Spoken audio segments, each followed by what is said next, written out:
Hello and welcome to this mid-morning taste challenge. We have two American blended whiskeys with no website listing and no age statement and no blend ratio statement.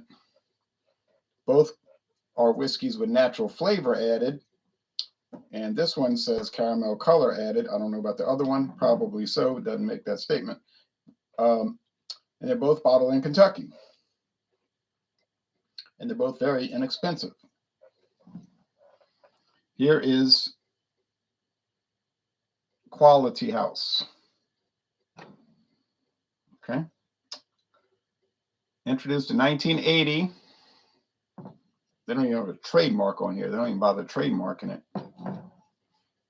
Guess they figure ain't nobody gonna steal this trademark. Now the quality, I bought this at Villa Liquors in Texarkana, Arkansas. It was $5.99 for the bottle. Now the Quality House we get in Louisiana is called Quality House Kentucky Blended Whiskey. All right, different label. You look it up. Called Quality House Kentucky Blended Whiskey. Is 80 proof. This is 70 proof. This is not even technically a whiskey. It's what they call a distilled specialty spirit subcategory flavored whiskey. You know. All right.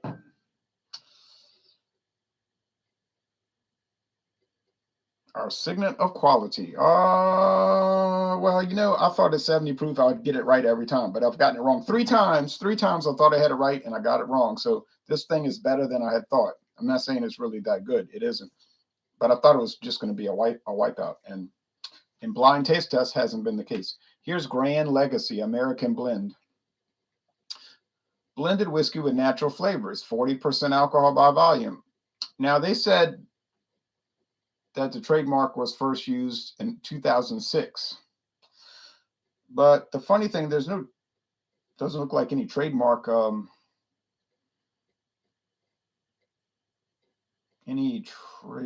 protection on it, unless there's this code, but I think this code is probably something else. It's C.07587.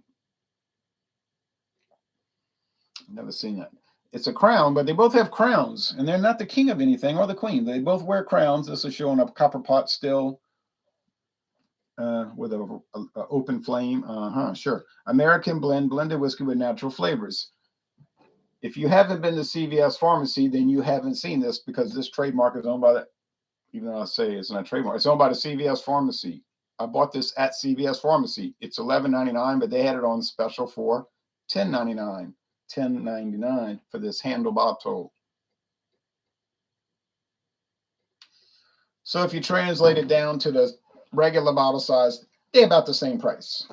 Extremely inexpensive. This is from Buffalo Trace, believe it or not.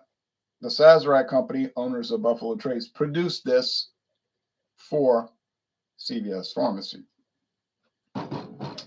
This is made by Heaven Hill for Heaven Hill. All right, let's do it. Now, be on the lookout because once this is over in about 9 days, hopefully, we're going to Canada, and I have Crown Royal XO, a much higher grade product than these two budget-friendly products. Crown Royal XO running about $35.99 a bottle, which is exactly what I paid for it. XO, I guess it means extra ordinary, no, extra old, and it's aged in cognac barrels for some number of years. They don't give an age statement on that particular Crown Royal product. Well, they're both the same shade of like chestnut, brown, tan, very light. What do we know if it has no age statement? Anyone? How old is it if it has no age statement? Anyone? Well, if a whiskey has no age statement, then by law, it must be aged at least 4 years. You say, as cheap as those are, and these are very cheap, like the cheapest whiskeys in America. As cheap as these are, you're going to tell me that they're aged at least 4 years. That's what I'm telling you, because that's the case that they gave me.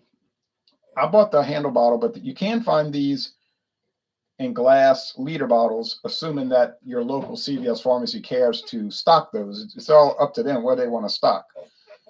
I went to CVS Pharmacy in Jefferson, Louisiana, and I went to the CVS Pharmacy in Metairie, Louisiana, and they didn't have any of the Gran Legacy brands. Why, I do not know. I guess those particular stores, the manager has control over what he wants to stock, and he just didn't care to stock those. I don't think it's a corporate decision, but I could be wrong, but I don't believe so. All right. Now, let's also take into account, these are not straight bourbon whiskeys. They contain a percentage of straight whiskey, but they're only required to have at least 20% straight whiskey. The other 80% can literally be unaged grain spirits, which haven't been aged to become whiskey yet. Clear, odorless, colorless. If you're saving all that time not aging it, then it's going to save money. You say, well, they ain't going to have any taste. Exactly. I just said flavorless, odorless, colorless, clear, ethanol, clear ethanol. Okay, corn, liquor. But now, do they have to use corn? No, they don't. They can use any kind of grain. But in the United States, they use corn invariably. It's the cheapest. Government subsidized. We don't support that on this channel. Grain. All right. But anyway, that's why they have natural flavors added. But it really doesn't even need to be done, because the flavor is not the main purpose of these products. People do not buy these for flavor. They buy them for price, and they use them for blending and to cocktails, to make their own crushed ice daiquiri type product. They might do that with shaved ice. They might put it in milk, literally just blend it with milk in the morning.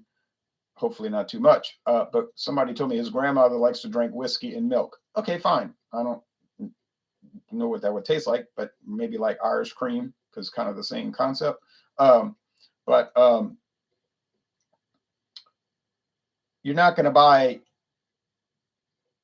Old Fitzgerald 10-year aged.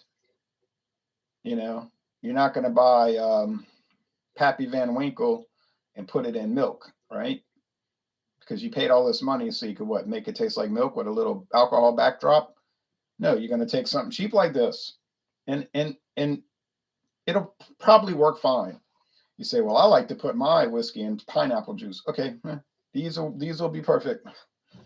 You say, well, I like to put mine in ice cream and eat the ice cream while I watch Scooby-Doo. Okay, fine, that'll be fine. But to sit there and sip them like I am at room temperature, yeah, probably not so fine. Maxwell, hello, Ron. Peace from the Russian Federation. Whiskey and milk, huh? Interesting. Yeah, I thought so too. I've never tried it. I suppose I could. I doubt I ever will, just because I don't really want to use whiskey I paid for to put in milk, just to see what it's like. I kind of have the idea what it would taste like. All right, cheers. Blind taste test. I got tags at the bottom. Don't know which is which. And I don't have to worry about looking, because they both look the same. Chestnut brown. Okay, it smells like corn spirits. Yes. Yeah. So it smells like corn whiskey with oak. Now, what are the natural flavors? When I was on the phone with Buffalo Trace, the guy on the phone, the representative said to me, I think they're using vanilla. He said, but it's a proprietary blend, meaning it's a secret. He says, I really don't know what they're using. He said, they're not going to tell me. He said, but I get the impression that it's vanilla extract. And it could be other things, almond, because sometimes they have a nutty flavor like almond extract. Yeah, same aroma. So appearance, tie. Aroma, tie. Now the most important part of this exercise, the taste. And you would think at 70 proof versus 80 proof, it'd be a clear-cut discernment, but it isn't always the truth. I've failed 3 times already. I'm not happy about it.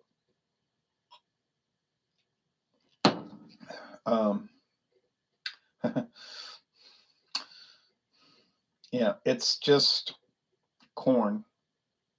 Now, I eat enough corn every week to know what corn. I have corn flakes in the morning. I bought this huge jug of honey. So I've been putting corn flakes in a bowl, pouring in milk, and adding honey. Tastes really good for breakfast. And And then I have corn grits, and I'll spruce the grits up. The white, white hominy grits I have, natural, all natural. And I'll put some Zatarain's Creole seasoning in it, black pepper, diced onions, and chopped ham, or maybe corned beef. And some homemade hot sauce that someone gave me, and then some ricotta cheese. It comes out really nice, but it's that whole overall corn flavor, that corn. And then I'm gonna go to Taco Bell, and then there's more the corn flour. So it gets a little much after a while, I'll tell you the truth.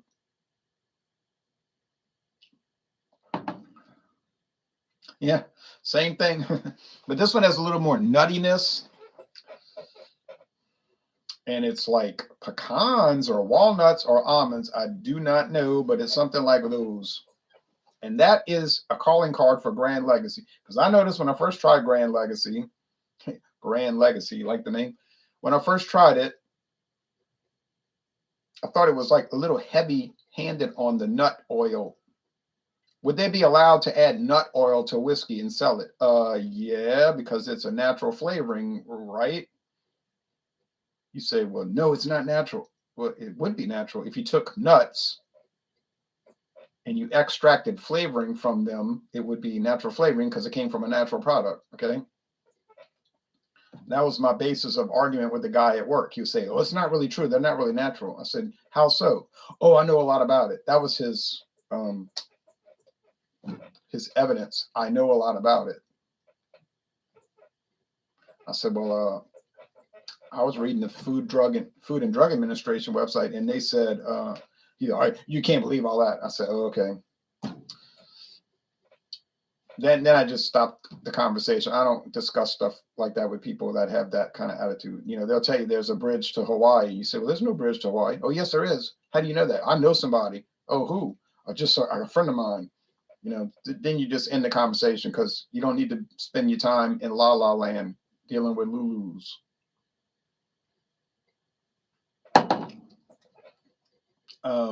And I know people like that in my own family and friends and whatnot. I just don't entertain it.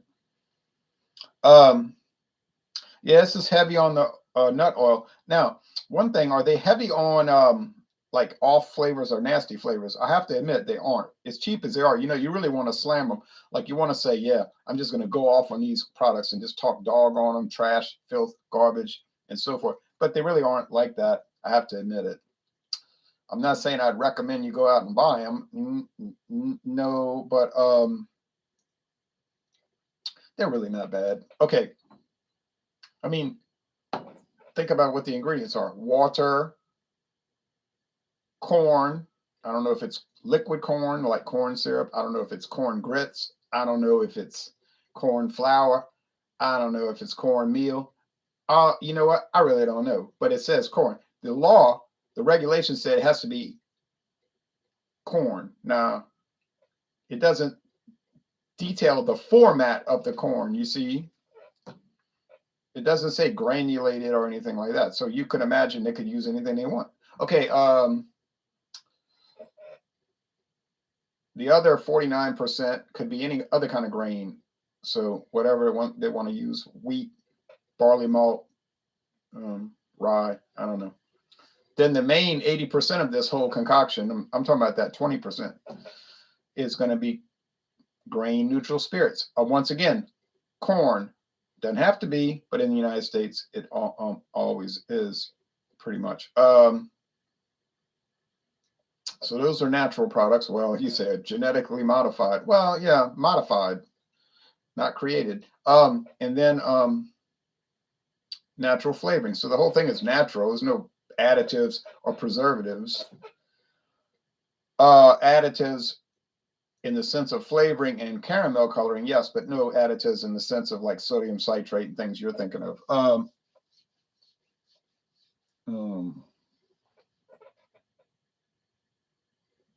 Or sodium benzoate and stuff like that. So even though they're cheap, it's just like cheap natural stuff. Okay. I don't want to overplay it. All right.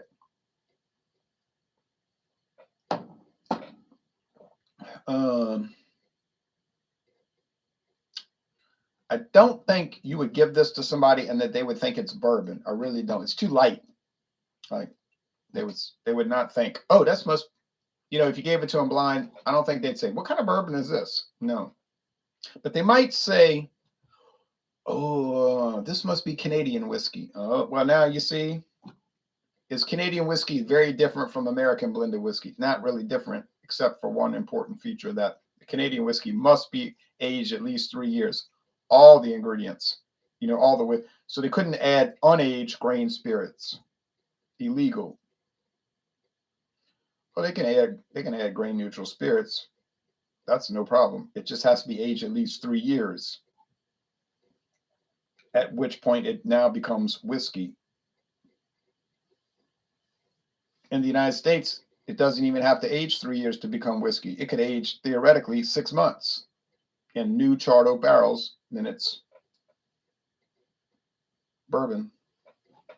If you age it in used barrels, it's whiskey. So, yeah.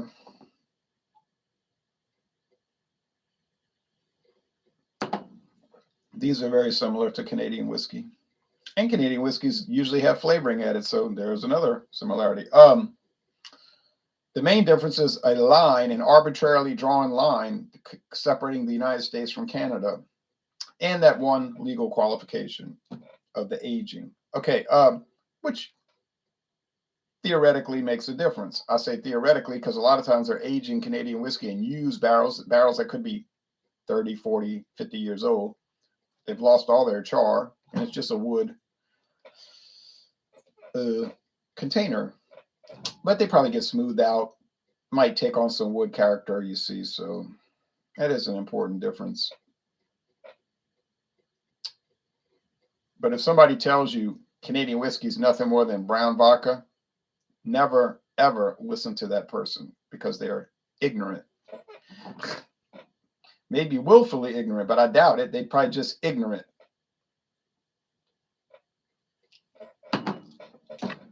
That's not a hateful comment. That means it's a literal comment. They literally are ignorant. But they could change because they could learn, you see, if they were willing to learn, if they were not obstinate. So when you hear that from people saying, oh, that whiskey is nothing more than brown vodka, immediately that's an alarm, and you should not pay attention to the person because they're clearly wrong. And I can back that up. See, I deal in facts. Remember that this channel deals in facts. We had that. I cleared that up with some people over Jack Daniels. I had a debate. It's not posted anymore, but I could restage it. And I said Jack Daniels was a bourbon, and I had people jumping on telling me it's not a bourbon. I said, what do you have to back that up? And one guy's argument was, well, I used to be a bartender, and my customers did not consider it a bourbon. I said, is that a legal definition that your customers did not consider it a bourbon? He had nothing else to say. That's why you say, well, you might be a viewer and say, yeah, but I know how you operate. You don't even get into a debate unless you know you're going to win already because you already know the answer. Exactly. So, yeah, I'm not going to take a risk. So, yeah, and the same thing with this, people calling it brown vodka. I'm not going to get in a debate. If I wouldn't get in a debate if I didn't know better. Well, I know better. So, yeah, I'll take you on. Come on. I'll take you to war. I'll take you all to war. So, I mean, it's like, if you want to come on the internet and be wrong, nothing personal. And it's not me trying to like push my weight around and say, look at me, I'm so awesome. It's nothing like that. It's just saying, I know what I'm talking about. I've done the research and I'm right. It's not a pride thing. And it's not a bluster, like you say, bluster. It's just a fact. And that's just the way it is. Okay, now these two products, are they cheap? That's an objective reality. They're cheap. Okay, it's not an opinion. $5.99 for a bottle of whiskey is very cheap. In 1930, it would have been very expensive. But money used to be worth something in 1930. Money was backed up by gold. That's a commodity that has intrinsic value. Fiat money does not. In fact, it has no value in a real sense. But anyway, These are okay. I would not purchase them again just because of me trying to get through all the taste challenges. I mean, but yeah, I mean, I just detailed all the utilities for them. So yeah, all the utilitarian purposes. So yeah. Okay, now which one is which? I think this is the Gran Legacy because of that overly nutty experience with it. You know, like not yeah, pecans, walnuts, and almonds. Most likely almond. All right, but I don't know. Almonds they kind of expensive. Well, yeah, pecans are too. We call them pecans here, but anyway, all right. I got it wrong again. Okay, so that's number 4. Well.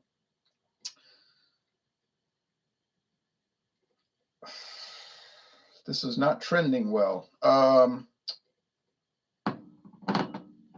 But I don't think it's my fault. That's once again not a pride thing. I don't think it's my fault. I just think that these products are so close together in their flavor profiles and their aroma profiles. They're practically indistinguishable. Well, if that's the case, then get the 80 proof because you're getting higher proof and a more authentic product. So, which one of these would I buy if I did ever purchase them again? Which I wouldn't, but if I did, I'd buy the Gran Legacy. Why is that? It's the same price as the Quality House. It has 10% higher proof 80 to 70 versus 70, and you can't tell them apart, or I couldn't. So they both have a decently nice label. The labels are okay. I mean, to me, that's an opinion. That's not objective reality, but they're an opinion. That's an opinion. I think their labels are nice, not great, but simple and nice. They're not bad.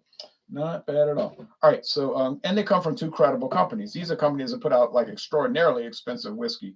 Heaven Hill, you can pay $300, $400, $500 a bottle for some of their stuff. Same thing with Sazerac.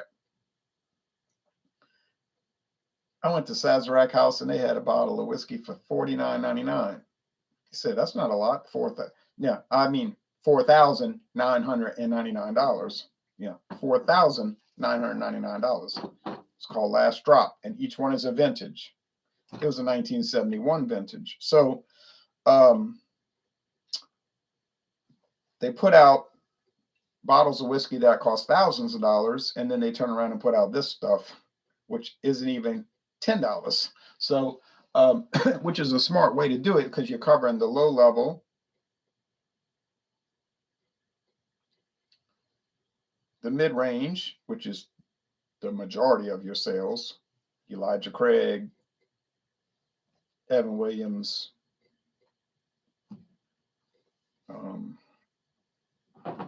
Old Fitzgerald, those kind of things. Sazerac's got their mid range, right? Buffalo Trace, Old Charter, Very Old Barton. They got their Sazerac Rye whiskey. It's always $18.99 around here. $18.99 all the time. So yeah, and then they got their Super Deluxe High Eagle Rare Double Eagle. Pappy Van Winkle 21-year age, stuff like that. But you better have the will, you better have the means and the will to deal with it. All right, now what's coming up? Well, let's see. This is going to count for Friday. What's coming up Saturday morning at dawn? It's going to be